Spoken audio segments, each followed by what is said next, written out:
Ya. Assalamualaikum warahmatullahi wabarakatuh. Nah, kan kami dari kelompok 6 akan mempresentasikan proyek simulasi dan edukasi keamanan cyber menggunakan situs web phishing. Untuk anggota kelompoknya ada saya sendiri, Muhammad Rafael, lalu ada Fahri Alauddin, dan Muhammad Iman Al-Aziz. Pertama itu tujuan dari proyek ini yaitu untuk meningkatkan kesadaran orang terhadap ancaman phishing, menilai efektivitas pelatihan keamanan, mengidentifikasi kerentanan dan kelemahan dalam sistem dan perilaku orang, mengembangkan kebijakan dan prosedur keamanan yang lebih baik, meningkatkan respon dan penanganan insiden phishing, dan juga mengukur efektivitas simulasi phishing. Latar belakang dari proyek ini itu serangan phishing telah menjadi ancaman utama dalam dunia cyber. Pendekatan proaktif seperti simulasi phishing kini penting sekali. Simulasi ini memungkinkan organisasi mengukur kesadaran dan kewaspadaan pengguna terhadap serangan phishing, serta mengidentifikasi area rentan dalam keamanan informasi. Prosesnya ini dimulai dengan membuat web cloning dari situs resmi yang sering digunakan. Web cloning tersebut mereplikasi tampilan dan fungsi situs asli untuk meningkatkan keberhasilan simulasi. Pengguna diundang untuk mengakses situs cloning dan diminta memasukkan informasi pribadi. Data yang dikumpulkan kemudian dianalisis untuk mengidentifikasi pola serangan mencurigakan. Analisis melibatkan segmentasi pengguna berdasarkan karakteristik demografis. Lalu evaluasi dilakukan untuk mengukur tingkat kesadaran keamanan pengguna. Hasil simulasi disusun dalam laporan rinci yang mencakup temuan, analisis, dan rekomendasi. Dengan demikian, organisasi dapat mengambil langkah proaktif untuk mengatasi ancaman phishing dan meningkatkan kesadaran pengguna terhadap keamanan informasi. Lalu ada bahan yang diperlukan. Di sini yang diperlukan hanya laptop, XAMPP, dan juga Visual Studio Code. Di sini juga ada flowchart-nya di mana user akan mengakses cloning, lalu ntar user memasukkan email dan password, dan diarahkan kembali ke web aslinya.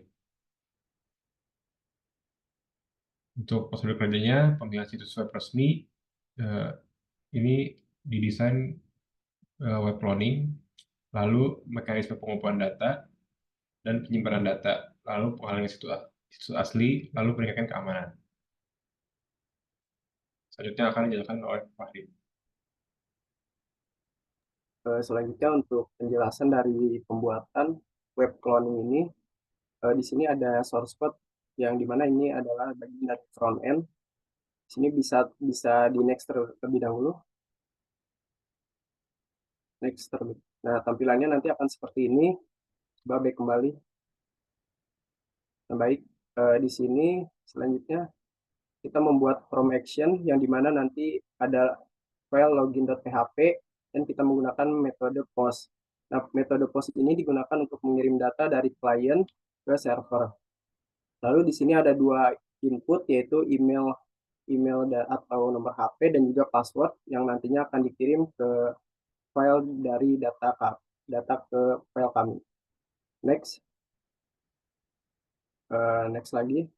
Nah, untuk ini adalah bagian dari backend-nya yang dimana di sini bisa terlihat ada dua variabel yang tadi ada di bagian formulir HTML, yaitu ada variabel username dan juga password yang menggunakan metode post dan juga akan dikirimkan ke data ke dalam file teks yang bernama data.txt. Nah, nantinya si data yang diinputkan user akan masuk ke file data.txt dan setelah user mengklik login, nantinya akan diarahkan ke halaman website Facebook yang asli. Selanjutnya, nah bisa terlihat di sini untuk data yang telah diinputkan user atau korban akan terlihat jelas di file .txt ini. Next. Nah, untuk menghindari phishing ini, penting bagi pengguna untuk memahami dan menerapkan langkah-langkah pencegahan berikut. Yang pertama, pastikan periksa URL situs web dimulai dari HTTPS. Jangan pernah memasukkan informasi pribadi pada situs web yang mencurigakan. Lalu jika setelah memasukkan data pribadi diarahkan ke situs web lain, periksa kembali URL, pastikan berada pada web asli dimulai dengan HTTPS. Lalu gunakan autentikasi dua faktor. Dan yang terakhir, perbarui perangkat lunak seperti browser Google Chrome ataupun yang lainnya. Untuk simulasi akan dilanjutkan oleh rekan saya, itu Ivan. Baik, untuk simulasinya,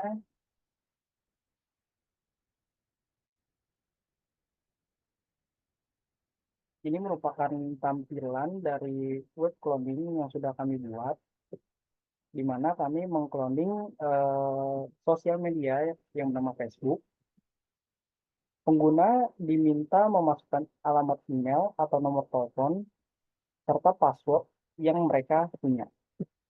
Namun, ketika login, data tersebut akan tersimpan ke database cloningan kami, dan mereka akan diarahkan langsung ke Facebook, login Facebook yang asli.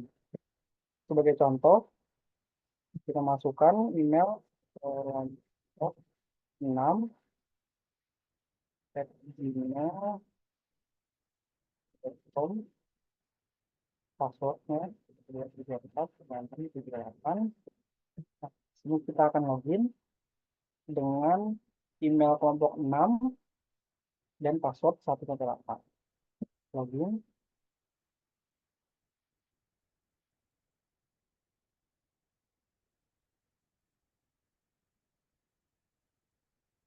Belum login, aktifkan dulu Apache dan MySQL.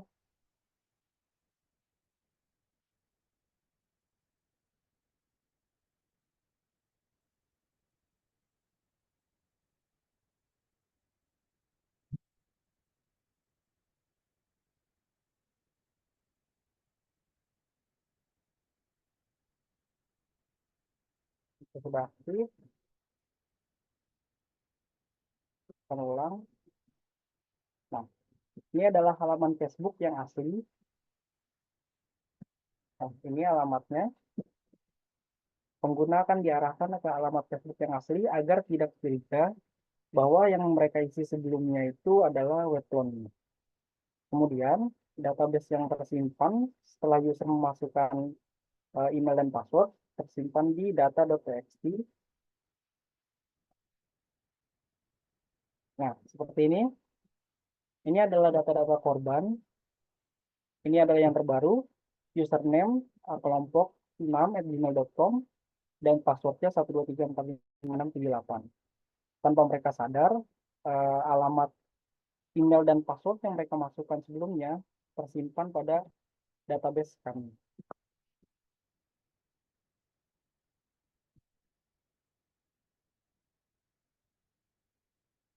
Kesimpulan dari proyek ini, hasil proyek menunjukkan bahwa kombinasi antara teknologi keamanan, pelatihan orang, dan kebijakan yang kuat adalah strategi yang paling efektif untuk melindungi organisasi dari serangan phishing. Integrasi teknologi seperti filter spam dan autentikasi dua faktor dengan program pelatihan berkelanjutan dapat memberikan pelindungan yang lebih menyeluruh.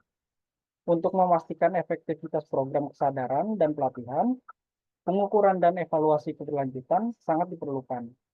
Metode seperti survei, wawancara, dan analisis log system harus digunakan secara rutin untuk menilai keberhasilan program dan mengidentifikasi area yang perlu diperbaiki. Dengan langkah-langkah ini, organisasi dapat meningkatkan pertahanan mereka terhadap serangan phishing, melindungi data sensitif, dan memastikan keselamatan serta integritas sistem informasi mereka. Sekian dari kelompok kami. Kurang lebihnya mohon maaf. Wassalamualaikum warahmatullahi wabarakatuh.